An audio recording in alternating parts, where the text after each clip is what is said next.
আসসালামু আলাইকুম প্রিয় সহযোদ্ধা ভাইরা, যারা যে যেখান থেকে লাইভে যুক্ত হয়েছেন আপনাদের সকলকে জানাচ্ছি আমার সালাম, শ্রদ্ধা।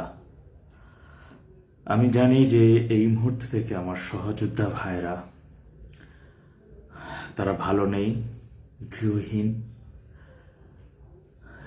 আবার আমাদের অনেক সহযোদ্ধা ভাইয়ের অন্ধকার জেলের মধ্যে রয়েছে। অনেক সহযোদ্ধা ভাইকে আমরা ইতিমধ্যে হারিয়েছি, এটাই সত্যি। সুতরাং মনের অবস্থা দিক থেকে আমরা সেই আনন্দিত বা উৎফুল্ল যেটা নতুন বছরে বয়ে আসে আমাদের মাঝ থেকে, এরই মধ্যে দুটো ঈদ, রমজানের ঈদ, কোরবানির ঈদ গেছে, আমরা সেই আনন্দিত অবস্থায় ছিলাম না, এটা সত্যি। কিন্তু এতটুকু বলতে পারি বা এতটুকু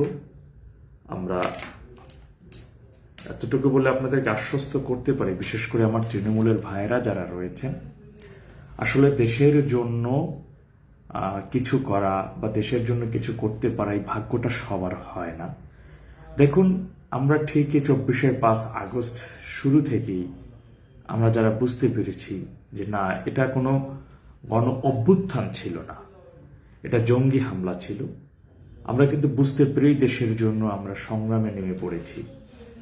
হয়তোবা কিছু ব্যক্তি সময় নিয়েছে এটা আসলে কি বলে গণ অভ্যুত্থান ছিল নাকি জঙ্গি হামলা ছিল, এটা অনেকে বোঝার জন্য বা একটু সময় নিয়েছে, বা এখনো অনেকে সময় নিচ্ছে, আমরা বুঝতে পারতেছি বা দেখতেছি। কিন্তু স্পেসিফিকলি আমি এতটুকু ভাবে বলতে পারি যে আমাদের 24 আগস্ট যেভাবে সারা দেশে আমাদের মেট্রো রেল, এরপরে আমাদের সরকারি খাদ্য ভবন, খাদ্য গুদামে, ডিপো, বিআরটিসি ভবনে, এরপরে বাংলাদেশ টেলিভিশন সরকারি, এরপরে আপনারা জানেন যে বেশ কয়েকটি থানা পুড়িয়ে দেওয়া, সেই থানাগুলো জলজন্ত পুলিশ সদস্যকে পুড়িয়ে মারা, এই ঘটনাগুলো আমাদেরকে খুব চিন্তিত করেছে যে এটা আসলে গণ অভ্যুত্থান হইতে পারে না। কোনো দেশের সাধারণ মানুষ, একজন সাধারণ নাগরিক, সে কখনো পুলিশকে পিটিয়ে মারতে পারে না, সে কখনো সরকারি ভবন বলেন, সরকারি প্রতিষ্ঠান, সেইগুলো জ্বালাই দিতে পারে না। মেট্রো রেলের মতো জায়গা, মেট্রো রেলের মতো আমাদের জাতীয় সম্পদ, সেই সম্পদ ধ্বংস করে দিবে। আমাদের পদ্মা সেতুর টোল প্লাজায় যে হামলা করা হয়েছে, এগুলো কখনো কোনো সাধারণ মানুষ করতে পারে না। আর আমি যেহেতু অনেক ঘটনার প্রত্যক্ষদর্শী, যেহেতু আমি যাত্রাবাড়ি এলাকায় ভিজিট করেছি, ওই এলাকাতেই বেশি কাজ করেছি, আপনারা জানেন। সুতরাং এগুলো ওই পুলিশকে কারা নির্মমভাবে পিটিয়ে সেদিন হত্যা করেছে, কারা সেদিন পুলিশকে হত্যা করে পায়ে রশি বেঁধে ফ্লাইওভারের সাথে ঝুলিয়ে রেখেছিল, এটা আপনারা সবাই, এটা আমরা নিজের চোখে দেখেছি। এবং এমন নির্মম বর্বরতা কারা করেছে এটিও আপনারা দেখেছেন, এটা দেশবাসী দেখেছে বা বুঝতেই পারছে যে এরা কারা কাজ। আসলে কোনো মানুষ একজন মানুষকে নির্মমভাবে হত্যা করে তাকে পায়ে রশি বেঁধে ফ্লাইওভারে ঝুলিয়ে রাখে, এটা কতটা নির্মমতা ছিল সেদিন, এটা নিজের চোখে দেখেছিলাম। এরপরে আমি সেখানে এটাও দেখেছি যে কেউ বলতেছে গায়ে পেট্রোল ঢেলে প্রাইমার সব হবে, এই কথাগুলো সেদিন বলতেছিল, নারায় তাকবীর স্লোগানগুলো সেদিন ছিল। সুতরাং এখন কথা হচ্ছে সেই অন্ধকারাচ্ছন্ন দেশ, সেই পরিস্থিতিকে আল্লাহ এখন পর্যন্ত আমাদের হায়াতে বাঁচিয়ে রাখছে। আমরা এই জন্য আল্লাহ রাব্বুল আলামিনের কাছে লাখো কোটি শুকরিয়া জ্ঞাপন করছি। এই মুহূর্তে আমাদের অনেক সহযোদ্ধা ভাইকে হারিয়েছি, আগামীতে হয়তো আমরাও যার যত সময় হায়াত আসছে আমরা বেঁচে থাকবো, কিন্তু আমরা একটা লড়াই সংগ্রামের মধ্য দিয়ে আছি। আসলে 24 আগস্টটা যদি সত্যিকার অর্থে অভ্যুত্থান হইতো, তাহলে তো এমন হবার কথা না। সেই অভ্যুত্থানের ভিত্তিতে যে সরকার গঠন হবে, দেশের স্থিতিশীলতা থাকার কথা, সেটাই তো থাকবে, তাই না? যে একটা সরকার অনেকদিন দেশ চালাইছে, আওয়ামী লীগ সরকার, সেই সরকার আমার ভালো লাগে না, পছন্দ হয় না, আমরা আন্দোলন করে সরকারকে বিদায় করে দিচ্ছি। তার মানে কি হবে? সেই সরকার কেন ভালো লাগে? দ্রব্যমূল্যের উচ্চ দাম, জিনিসপাতির দাম বেশি, এরপরে প্রশাসনে সমস্যা, স্বাস্থ্য খাতের সমস্যা, উন্নয়নের সমস্যা, এই সমস্যা থেকেই তো আমরা সরকারকে উৎখাত করছি। কিন্তু স্পেসিফিকলি আমাদের কি হয়েছে? আওয়ামী লীগ সরকার থাকাকালীন যে চিনি ছিল 80 টাকা, 90 টাকা পর্যন্ত, মেবি, হ্যাঁ, যতটুকু মনে পড়ে না, 70 টাকা, 75 টাকা, হ্যাঁ, এখন সেটা 150 টাকা। আওয়ামী লীগ গভর্নমেন্টের আমলে 140 টাকা সয়াবিন তেল, সেটা এখন নাকি 240 টাকায় পৌঁছে গেছে। আজকে প্রতিটা দ্রব্যপণ্যের দাম বৃদ্ধি। ইভেন আওয়ামী লীগ সরকারের আমলে বাংলাদেশে প্রায় 5 কোটি খুবই অতি দারিদ্র সীমার নিচে ছিল সে মানুষগুলো, তাকে মধ্য আয়ে পরিণত করা হয়েছিল। আজকে দেখুন ডেভিল ইউনূস আসার পর 6 কোটি মানুষ অধিক দারিদ্র সীমার নিচে চলে গেছে। আজকে বেছে বেছে বাংলার 71-এর মুক্তিযুদ্ধের স্মৃতিস্তম্ভগুলো ধ্বংস করে দেওয়া হচ্ছে। আমাদের আসলে এই জায়গাটা একটু চিন্তা করবেন, আপনাদের কাছে অনুরোধ থাকবে এটা একটু অ্যানালাইজ করবেন।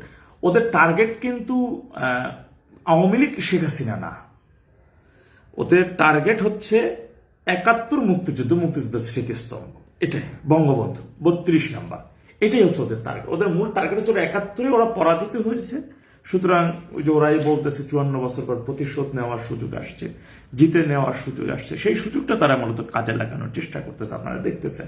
সুতরাং ওরা বেশি বেশি সেটাই করছে। আজকে দেখুন বাংলা বই থেকে বঙ্গবন্ধু সেই উপাধিটা তারা মুছে দিচ্ছে, তার নামের সাথে যে বঙ্গবন্ধুটার এখন এই প্রজন্ম, এই যে এখন ছোট ছোট বাচ্চারা, তারা সেটা পাবে না। এটাই ওদের মূল টার্গেট, আর কিছু না। 71 মুক্তিযুদ্ধ কিভাবে তারা মুছে দেবে সেটাই, আর অন্য কিছু না।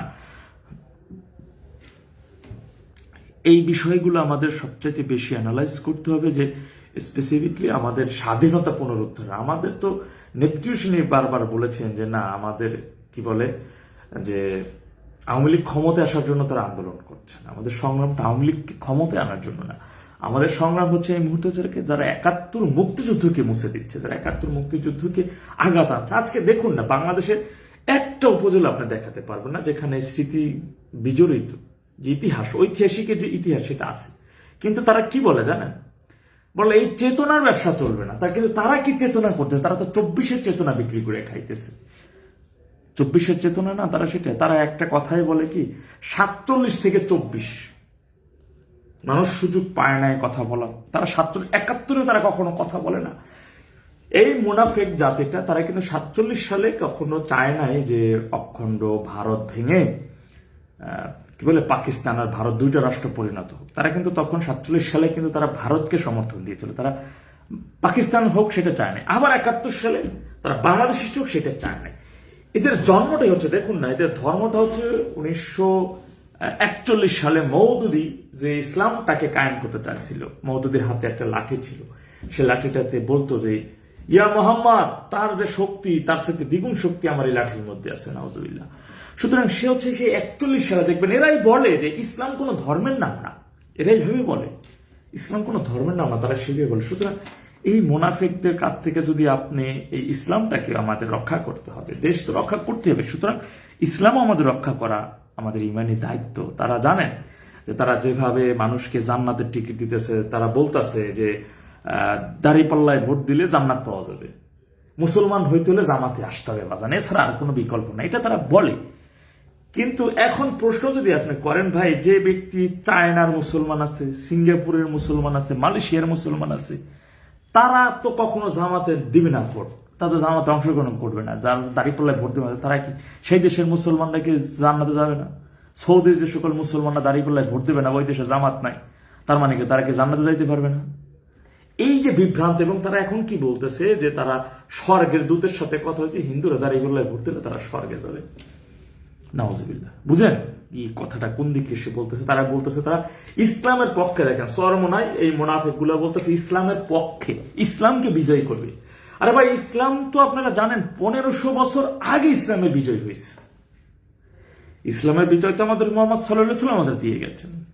ইসলামের বিজয় মানে কি? ইসলামের বিজয় বুঝলাম না কথাটা কি, কেমন কথা না? আল্লাহর সাথে কত বড় শিরক আমাদের ইসলাম ধর্মের বিজয় না? আমরা কি মানে নাউজুবিল্লাহ, এদের হাত থেকে আমাদের রক্ষা করুন। আসুন আমাদের ধৈর্যশীল হতে হবে এই মুহূর্তে, আসলে আমাদের ধৈর্যশীল এবং যার যার জায়গা থেকে অনেক গভীরভাবে চিন্তা করতে হবে। স্পেসিফিকলি সত্য হচ্ছে ভাই, আমরা তো দেশ বিরোধী, আমাদের দেশ, আমরা আমাদের দেশ বিরোধী কাজ করব। আমাদের জনগণ, আমাদের ভাই, মনে রাখবেন, আমার তো যে কোনো এলাকাতেই হোক না কেন, কোনো একজন ব্যক্তিকে যদি কেউ নির্মমভাবে ছোট করে একটা আঘাত করে, সেটা যদি আমি ভিডিওতে দেখে যদি কান্না করে, আঘাতটা যেন আমার কাছে আমার অ্যানালাইজ করে, ওইটা যদি আমার সাথে হইতো তাহলে আমার কেমন লাগতো, এটা চিন্তা করে প্রতিবাদ করি। তাই আমাদের আপনাদের কাছে সকলের কাছে অনুরোধ থাকবে ভাই, স্ব জায়গা থেকে আমরা যে কোনো নিরপরাধ ব্যক্তিকে কেউ দোষারোপ দেবে, কোনোটা ট্যাগ দিয়ে তাকে অত্যাচার নির্যাতন করবে, আমরা যেন তার প্রতিবাদটা করতে পারি।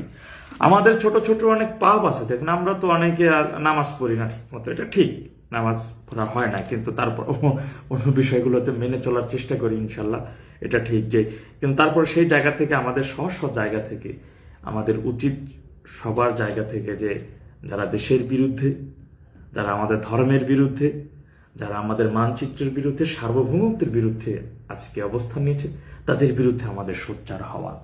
আপনি দেখেছেন যে বরিশালে গত পরশুদিন একজন বীর প্রতীক, তাকে কিভাবে নির্মমভাবে মানে এই হাসপাতাল কর্তৃপক্ষ চিকিৎসা দেয় নাই, কিভাবে তিনি মারা গেছেন, রক্ত দিয়ে অথচ আমাদের দেশটা দিয়ে গেছেন। ভাইয়ের আমাদের বাবা যারা আছেন, দাদা যারা বেঁচে আছেন, তাদের থেকে 71 ইতিহাসটা একটু শুনে নেবেন। পাকিস্তান আমল অনেকে বেঁচে আছে, আপনাদের আশেপাশে শুনবেন যে পাকিস্তানের আমলে তাদের বয়স 13 বছর, 14 বছর ছিল, 10 বছর ছিল, তাদের অনেক বলতে পারবে এই বিষয়টা।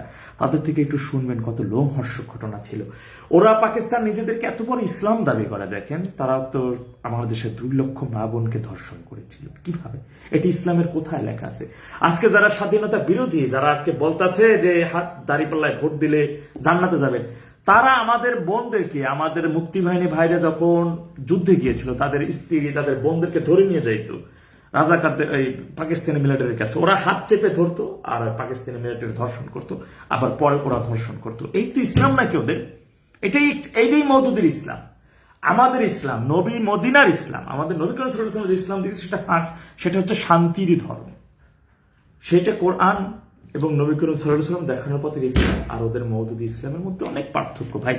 সুতরাং আমরা যেন সকলে যা জায়গায় অনেকে আমাদের অপবাদ দিবে, অনেক কথা বলবে, অ্যাকচুয়ালি আমরা তো সত্য ইতিহাস যেটা, তারা যদি আমাকে প্রমাণ করে দেখাতে পারে, আমি যে লাইভের মাধ্যমে বলছি, ওরা যদি আমাকে প্রমাণ করে দেখাতে পারে যে না পাকিস্তান ভালো ছিল, পাকিস্তান ভেঙে বাংলাদেশ ঠিকঠাক, এটা ঠিক হয় নাই, যদি সেটা আমাকে যুক্তির সময় দেখাতে পারে, আমাদের সামাজিক যোগাযোগ মাধ্যমে আপনার উপস্থিত থাকবেন, তাহলে আমি বললাম সত্যি কথা, সেই পাকিস্তানে ফিরে যাব। সেটা ফিরে যাওয়ার জন্য যা লাগে আমরা করব, কিন্তু আগে বাংলাদেশের 18 কোটি জনগণকে বুঝে বলতে হবে যে না, আমরা সে 71 সালে যে পাকিস্তানটা ছিল, সেই পাকিস্তান আমলে আমরা সব দিক থেকে আমরা শান্তিতে ছিলাম, ভালো ছিলাম, ইসলাম হিসেবে আমরা ভালো ছিলাম, সেটা ভাঙে বাংলাদেশ তৈরি করাটা আমাদের ভুল হয়েছে। এটা ওদের আমাকে বোঝাক সেই জিনিসটা, সেটা ওরা পারবে না। জন্মগতভাবে যারা মুনাফেক, বিভ্রান্ত সৃষ্টিকারীর সাথে জড়িত, এবং এটাই তাদের মূল মন্ত্র, মুনাফেকি করা। সুতরাং তাদের সাথে আসলে কথায় আপনি যাওয়াটা কোনোভাবে ঠিক না। তাদের সাথে সুন্দর ভাষা ব্যবহার করে আপনি কথা বলেন, তারাও সেটা আপনাকে মানবে না। অ্যাকচুয়ালি তারা আপনার যৌক্তিক প্রশ্ন শুনলেই তারা রেগে যায়, চেতে যায়। আপনি প্রশ্ন করবেন, প্রশ্ন শুনলে তারা খেপে যাবে। এটা তাদের একটা মনোভাব, মানে এমনই তারা চলে। সুতরাং আসুন আমরা সকলে নতুন বছরে আমরা আমাদের জায়গা থেকে, স্ব জায়গা থেকে একটু ধৈর্য ধারণ করি, এবং কিভাবে দেশকে হায়না মুক্ত করা যায়, কিভাবে দেশকে স্বাধীনতা পুনরুদ্ধার করা যায়, সেই বিষয়ে আমরা সবাই সচেষ্ট হই, ঐক্যবদ্ধ হই। হৃদয় খান ভাই, তিনি একটা কমেন্ট, ভাই খালেদা জিয়ার জানা যায় একজন আওয়ামী লীগ কর্মীকে পিটিএ মারছে, এই বিষয়ে কি বলবেন? ভাই, এটা খুবই তারা প্রমাণ করে দেখিয়েছে যে তারা কতটা হিংস্র, এবং তারা কতটা যে তাদের নেত্রীর জানাজায় নামাজে গিয়েছে। আমার জানাজায় কারা আসবে? যারা আমাকে চিনে ভালোবাসে বা শুনছে আমি ভালো মানুষ, এই তো আসবে, তখন তাকে পিটিয়ে মারবে। ওরা কি কবরে যাবে না? ওদের পরিবারে কেউ কবরে নাই? এটা করে কি করছে ওরা? এই হিংস্রতা, এটাই সত্যি কথা, যে হিংস্রতা ওরা 5 তারিখের পরবর্তী সময় থেকে শুরু করেছে, যে মব সন্ত্রাসী ওরা শুরু করেছে, তার শেষটা আমরা করবো ইনশাল্লাহ। আর তার শেষটা খুব ভয়ঙ্কর পরিণতি তাদের পড়তে হবে। হাউ মাউ করে চিৎকার করে ওদের কাঁদতে হবে। কারণ হচ্ছে ভাই, আমি আপনার উপর জুলুম করলে সেই একটা দিন সেটা আমার কাছে ফেরত আসবে, এটাই সত্যি কথা। আমি কাউকে একটা আঘাত করবো, সেই আঘাত আমার উপর ফেরত আসবে না, এটা কি বলছে? এটা কেউ বলতে পারবে? সুতরাং আজকে তার জানা যায় যাওয়া এক মুসলমান ভাই, এক মুরব্বী, তাকে আওয়ামী লীগ সন্দেহে তাকে সেখানে মারা হলো, গণপিটুনিতে তাকে সেখানে মারা হলো। তারা নিজেরাই প্রমাণ করছে তারা কতটা হিংস্র, তারা কতটা মব সন্ত্রাসী, তারা কতটা জঘন্য দল, এটা তারা প্রমাণ করে দিয়েছে। সুতরাং সেটা বিষয়ে আমাদের বলার কিছু নেই। জনগণ এরই মধ্যে জানতে পেরেছে যে তার মৃত্যুর আসল ডেটটা জন্ম তারিখের মধ্যে একটা ধোঁয়াশা হয়ে গেছে, এবং জনগণ সেটা, আমি অনেকগুলো ভিডিওতে আপনাদের মাঝে তথ্য উপাত্ত সহ সমস্ত প্রমাণাদি আমি আপনাদের মাঝে পেশ করে দিয়েছি। আমি 30 তারিখ রাত 3টার সময় আমি বলে দিয়েছি, ভাই ওদিন 30 তারিখ রাত 3টা বাজে, কিন্তু মেবি 3টা বাজে, সেদিনই বলে দিয়েছে তিনি মানসিকভাবে সিদ্ধান্ত নিয়েছেন যে তার মৃত্যুর ডেট ঘোষণা দিবেন, ঠিক ওদিন ভোর 6টায় ঘোষণা দিয়ে দিয়েছেন। আমি সমস্ত তথ্য প্রমাণ এক এক করে আপনাদের উপস্থাপন করি, সেই বিষয়ে কথা বলার কিছুই নেই। আপনারা দেখেছেন এক এক সেই ভিডিওগুলো এখনো রয়েছে, আপনারা দেখে থাকবেন। সুতরাং আমি এতটুকু বলতে পারি, আমরা কখনোই মিথ্যা এবং স্বাধীনতা বিরোধী এবং অন্যায়ের পক্ষে ছিলাম না, থাকবো না। আমরা সত্য ইতিহাস, যারা ইতিহাস কলুষিত করতে চায়, যারা ইতিহাস বিকৃত করতে চায়, তাদের বিরুদ্ধে আমাদের সংগ্রাম। যারা মীমাংসিত ইতিহাসকে নিয়ে ঘৃণ্য রাজনীতি করে, যারা জলজন্ত মানুষকে পিটিয়ে হত্যা করে, যারা একটি স্বাধীন সাজানো গোছানো দেশকে ধ্বংস করে দিয়েছে, তাদের বিরুদ্ধে আমাদের সংগ্রাম, তাদের বিরুদ্ধে আমাদের এই সংগ্রাম চলমান থাকবে যত সময় পর্যন্ত এই দেশ হায়না মুক্ত না হবে, ততদিন পর্যন্ত। সবাই ভালো থাকবেন, আল্লাহ সবাইকে সঠিক বুঝদান করুন। ওয়া আখিরু জাওয়ানা আনিল হামদুলিল্লাহি রাব্বিল আলামিন। আসসালামু আলাইকুম ওয়া রাহমাতুল্লাহ।